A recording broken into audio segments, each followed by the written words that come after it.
Has someone ever tried to make you feel guilty for choosing yourself? I can still picture that exact afternoon in my high-rise office overlooking the bustling streets of Chicago, where the sun glinted off the river like a reminder of all the independence I'd clawed my way toward. When my phone suddenly vibrated with a call from my father, his voice cutting through the line like a chainsaw through family pretense, demanding that I drop everything and attend my younger sister Sarah's wedding in just 2 weeks, or he'd yank the tuition support he'd been dangling over me for years, completely oblivious to the fact that I'd already walked across the stage at Northwestern as valedictorian, summa cum laude in computer science, with a diploma framed on my wall and a six-figure salary from this very tech firm already padding my bank account enough to afford the sleek apartment I called home without a single handout from the folks back in Ohio. It struck me with that ironic twist that almost made me bark out a laugh right there amid the hum of keyboards and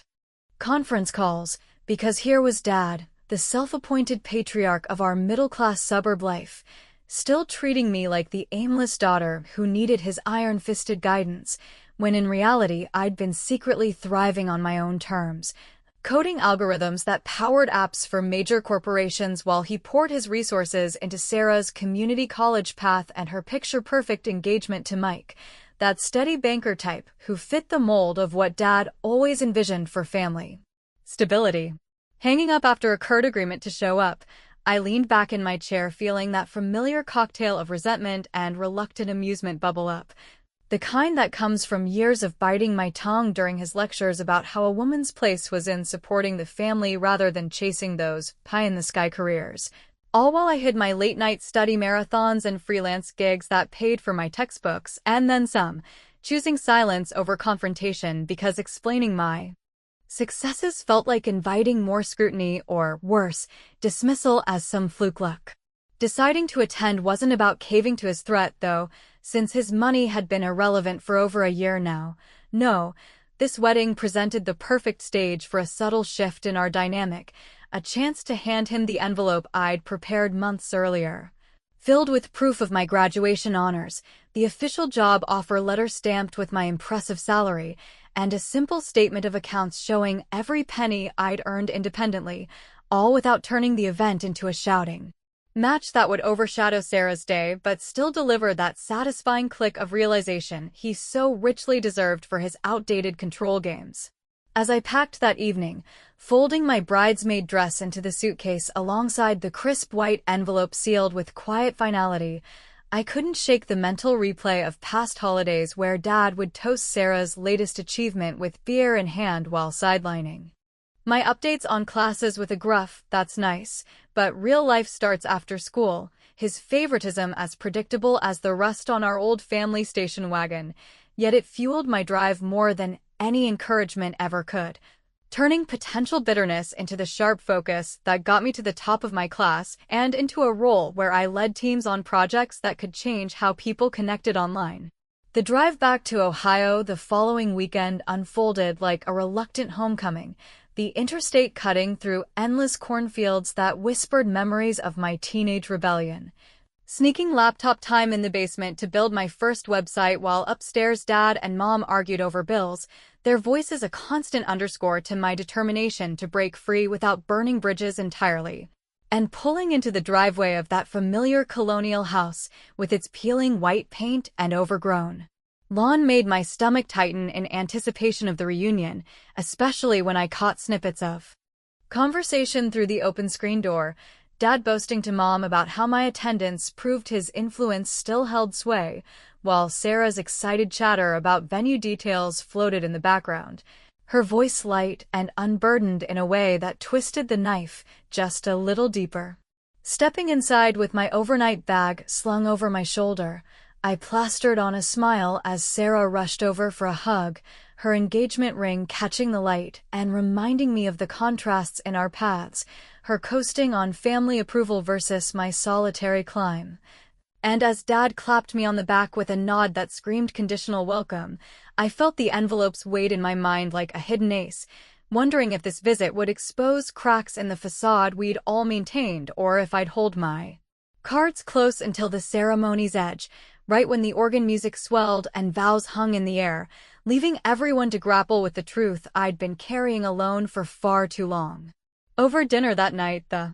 table laden with Mom's casserole and awkward small talk about wedding colors and guest lists, Dad launched into his usual spiel about family duty, eyeing me pointedly as if to reinforce the ultimatum stakes, and I responded with a measured laugh,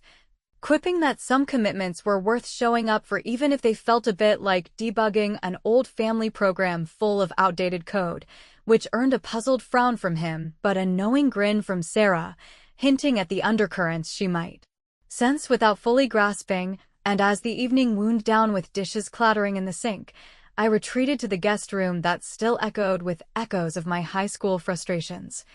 Lying awake with the ceiling fan whirring overhead and pondering how this envelope could rewrite not just his perception of me, but the entire script of expectations we'd all silently followed,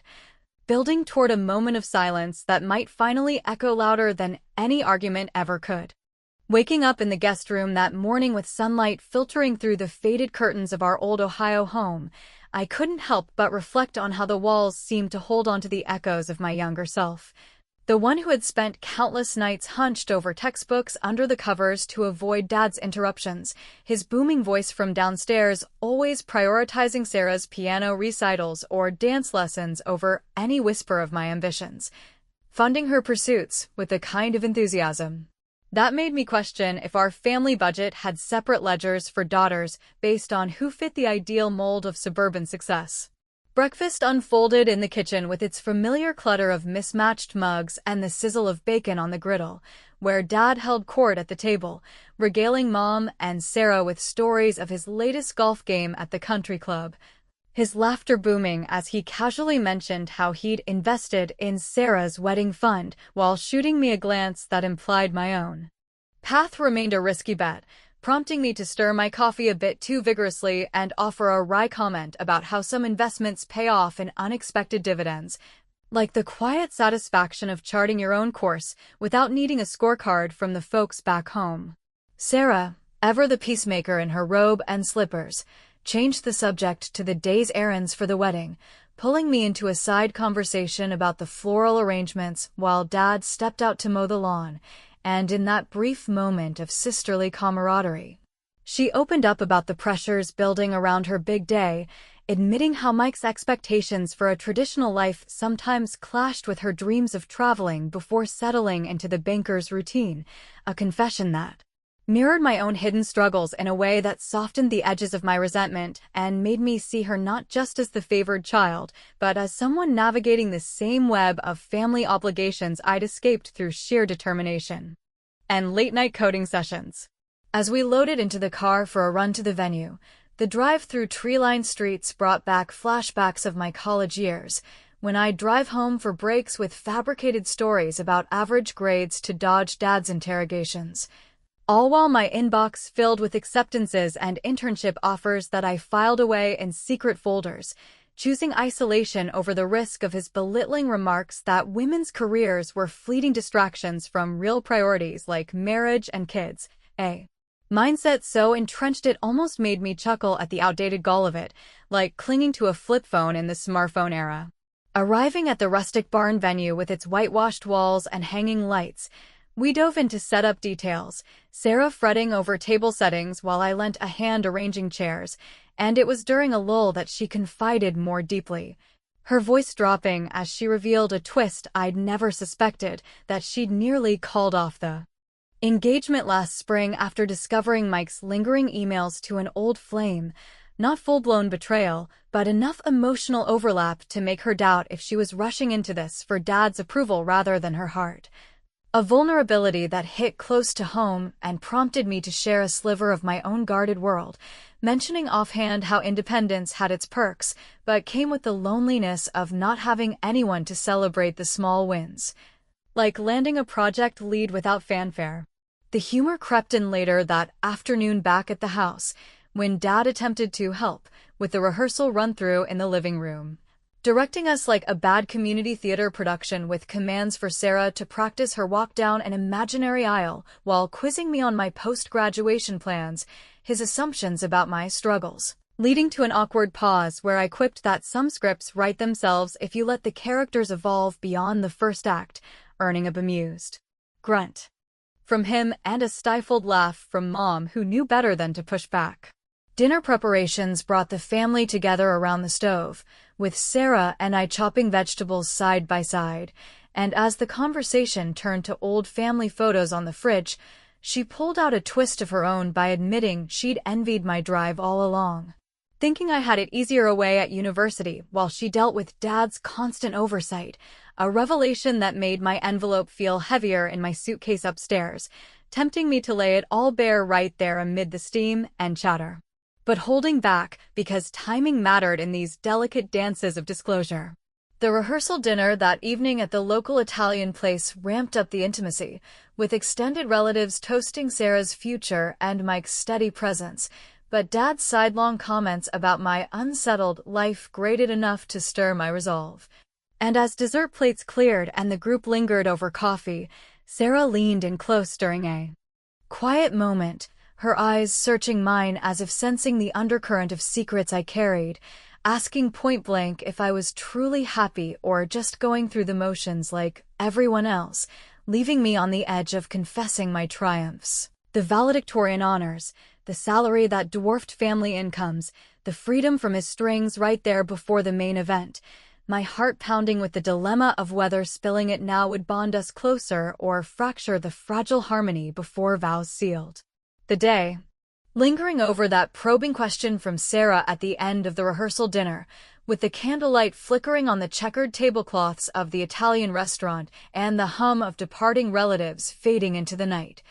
I felt the weight of my unspoken truths pressing harder, almost spilling out in a rush about how happiness for me had come through the quiet victories of late-night coding breakthroughs and boardroom nods that validated every sacrifice I'd made away from this suffocating family orbit, but instead I deflected with a lighthearted quip about how true contentment sneaks up like a well-timed software update, leaving her with a thoughtful smile while inside I wrestled with the dilemma of whether sharing my success now would lift her doubts or just complicate the wedding's fragile equilibrium before the real chaos of the day even began. The following morning brought the full brunt of wedding preparations crashing into our home like an uninvited guest list expansion, with delivery trucks rumbling up the driveway loaded with centerpieces and chair covers that Mom and Sarah unpacked in a frenzy, while Dad hovered nearby barking orders about placement as if directing traffic at a county fair, his earlier assumptions about my aimless life still hanging unspoken between us and making every interaction feel like navigating a minefield of half-truths, especially when he roped me into helping string fairy lights across the backyard tent, commenting offhand how I should consider settling down like Sarah to avoid wasting potential on dead-end pursuits, a remark that nearly made me snort with the absurdity of it given my corner office and team leads back in Chicago, but prompted only a witty retort about how some potentials bloom best in unexpected soil, buying me time without tipping my hand. As the day wore on amid the scent of fresh flowers and the clatter of set-up tools, Sarah pulled me aside during a break in the kitchen, her face flushed from the heat, as she confessed to a bridal party mishap where one of her friends had backed out citing a family emergency, leaving a gap in the lineup that she begged me to help fill by coordinating the last-minute replacement, a request that tugged at my sense of sisterly duty even as it highlighted the imbalances in our upbringings, her relying on family networks while I'd built mine from scratch through alumni events and professional mixers, and agreeing to step in felt like another layer of my secretive choices drawing me deeper into the very dynamics I'd aimed to escape, making viewers of this tale perhaps shake their heads at how I kept choosing complicity over confrontation. The twist came unexpectedly that afternoon when we headed to the salon for final touch-ups, the minivan packed with veils and makeup kits, and as we waited in the plush lobby flipping through bridal magazines, in walked Lisa, my old college colleague from Northwestern who'd interned with me on a tech project and now worked at a firm across state lines, her eyes widening in recognition as she approached with a warm hug and launched into enthusiastic praise about my valedictorian keynote from last year, gushing to Sarah and the group about how I'd revolutionized their team's database system, Details that could unravel my cover in an instant if Dad overheard from the waiting area where he paced with his newspaper. Heart racing, I steered Lisa toward the coffee station with a quick arm link and a whispered plea to zip it about my career highlights, spinning a vague tale of freelance consulting to Sarah, who eyed us curiously. The close call leaving me rattled and questioning if fate was conspiring to force my hand earlier than planned, especially as Dad's suspicious glance from across the room suggested he might press for explanations later, turning what should have been a light pre-wedding ritual into a high-stakes game of evasion that amplified the uncertainty swirling around my impending reveal. Back home as evening descended and the house buzzed with early arriving out-of-town guests mingling in the living room over appetizers, I slipped upstairs to the guest room to finalize the envelope's contents, smoothing out the creases on my diploma copy and the salary confirmation letter that screamed financial independence, adding a personal note that read, "Time to update the family ledger, no debts owed." A clever touch of humor in its accounting lingo that masked the deeper sting of years overlooked, but holding it in my hands stirred a growing anger mixed with doubt about the revenge's edge, wondering if this calculated silence was empowering or just a passive-aggressive echo of Dad's own manipulations, particularly after Sarah's earlier plea made me see how my secrecy might hurt her too by perpetuating the divides we'd all inherited. With the rehearsal wrapping up outside under the strung lights and Dad calling everyone for a final walkthrough, his voice carrying that authoritative tone that brooked no argument, I tucked the envelope away, feeling the conflict intensify like a gathering storm, the dilemmas piling on as guests complimented Sarah's glow while sidelining me with polite inquiries about my studies, leaving me to smile through it all and ponder if the ceremony start tomorrow would be the breaking point or if some unforeseen twist would compel me to act sooner, right there amid the vows and floral arches.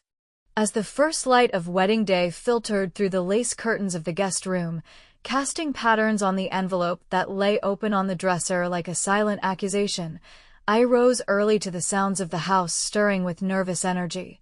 Mom's footsteps padding downstairs to start coffee while Sarah's door creaked open down the hall, her soft humming of the bridal march betraying the mix of excitement and apprehension that mirrored my own internal storm over whether this reveal would heal old wounds or rip them wider amid the floral-scented chaos about to unfold. The morning unfolded in a blur of activity that turned our backyard into a makeshift staging ground for the ceremony, with rental chairs being arranged in neat rows under the white tent and the caterers arriving with trays of quiches and fruit displays that filled the air with savory temptation, while Dad took charge as unofficial coordinator, his clipboard in hand as he directed the placement of programs and aisle runners, occasionally shooting me glances loaded with that paternal expectation that I fall in line like the dutiful daughter he imagined, unaware that my mind raced with calculations on the perfect moment to upend his narrative without derailing Sarah's spotlight. Slipping into the bridesmaid dress of soft lavender silk that hugged my frame in a way that felt both empowering and constricting, I joined the women in the living room for hair and makeup, where Sarah's laughter rang out as her cousins teased her about cold feet. But her eyes met mine with a silent plea for reassurance, pulling me into a private huddle where she whispered about a fresh dilemma brewing with Mike's family pressuring him over last-minute financial tweaks to the honeymoon budget, asking if I could subtly intervene with Dad to smooth things over without alerting the guests, a request that tugged at my resolve and made me question yet again if my secretive triumph was selfishly isolating when she clearly needed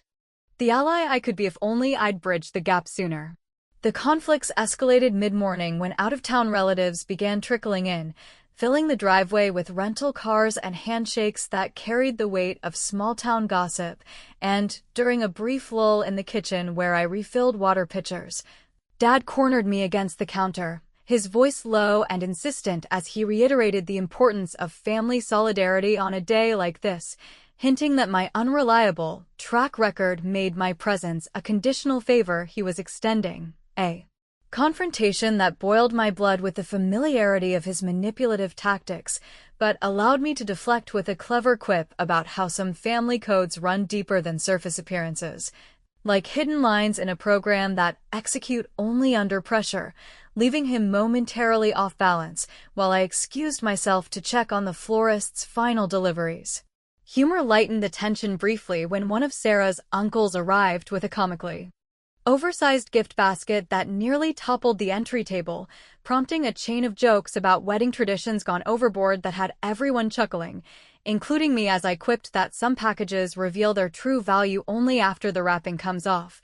A subtle nod to my own impending disclosure that went unnoticed, but satisfied that inner itch for witty payback against the years of being undervalued. Yet the facade cracked further during the photo session in the garden, where the photographer positioned us in various groupings under the autumn sun, and Lisa from the salon reappeared as an invited guest,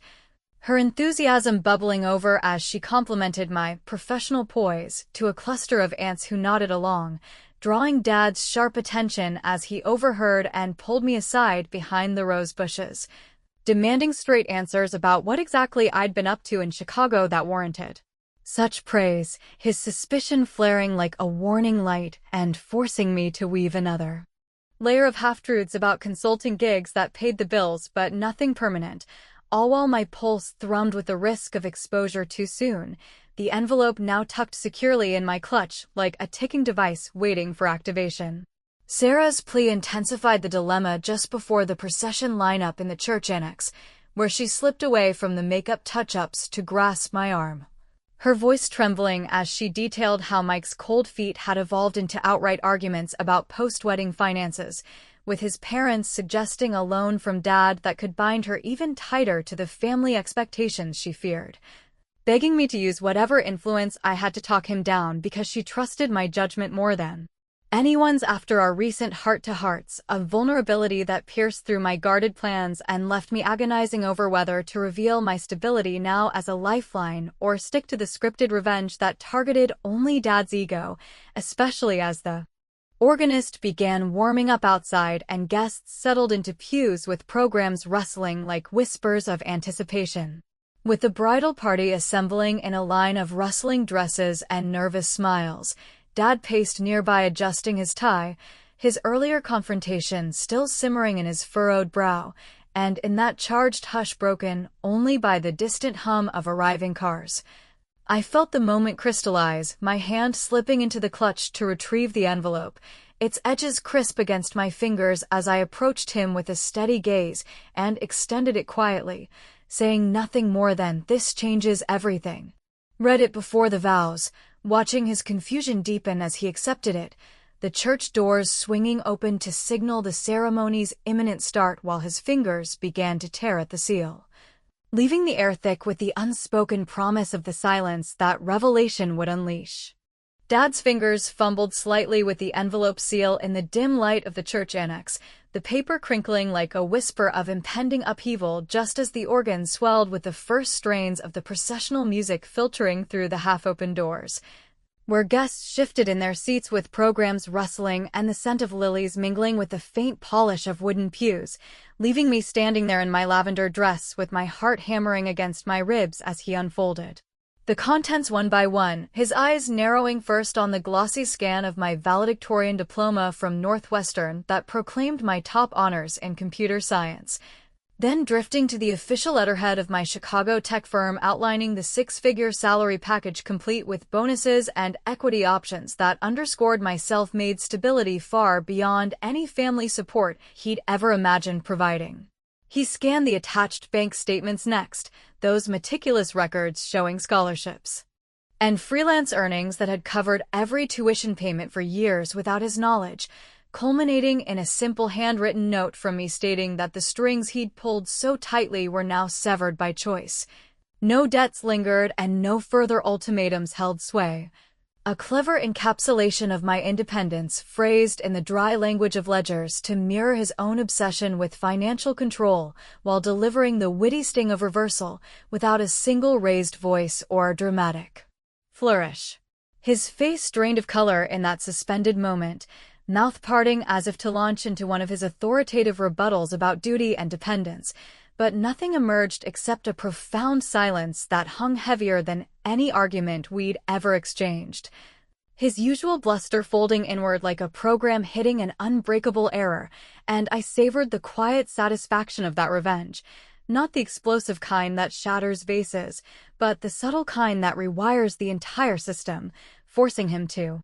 confront how his outdated assumptions about my path had blinded him to the woman I'd become through grit and secrecy in the cutthroat world of tech innovation. Sarah appeared at the doorway then, drawn by the hush and the delay in our lineup, her veil framing a face etched with bridal glow but now creased in confusion as she caught sight of the papers in Dad's hand. Piecing together the fragments of revelation from my steady gaze and the way Mom hovered nearby with wide eyes, her own complicity in the family favoritism dawning as she whispered my name in a mix of pride and regret that twisted the knife for all of us who'd played roles in this long, simmering imbalance. Mike lingered just behind her, adjusting his boutonniere with that affable banker poise, offering a subtle nod of support as if sensing the undercurrents without fully grasping them, while relatives in the nave began to murmur about the holdup, their anticipation turning to idle speculation that only amplified the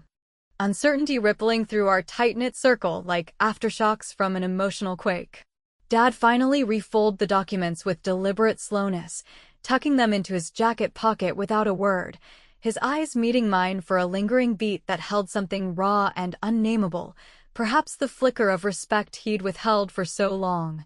or the sting of realizing his sacrifices had been footnotes to my unacknowledged triumphs, and he simply extended his arm toward the aisle, signaling with a curt nod that the ceremony could proceed, leaving me to fall into step behind Sarah as we processed down the flower-lined path, the petals crunching softly underfoot while my mind raced with the implications of that silence, wondering if it marked the end of his dominance or just a pause before old patterns resurfaced in subtler forms. The vows exchanged in a blur of traditional phrasing about love and commitment, Sarah's voice steady despite the earlier tensions and Mike's responses warm enough to ease the guests' earlier fidgeting. But throughout the exchange, I caught Dad's gaze drifting back to me from his front row seat, his usual proud patriarch stance softened by an introspection that made the whole affair feel layered with unspoken reckonings. And as the minister pronounced them husband and wife amid applause that echoed off the stained glass windows, a wave of ambiguous relief washed over me, tinged with the doubt that my clever exposure had truly shifted the family script or merely added another chapter of guarded interactions. At the reception back at the venue, with toasts clinking glasses and the dance floor filling to the band's easy swing tunes, conversations skirted the edges of my disclosure like polite detours around a fresh pothole, relatives pulling me aside to probe gently about my impressive, hidden life, while Sarah hugged me tightly during a lull, her thanks laced with a hint of hurt over the years of parallel secrets we'd kept, admitting it made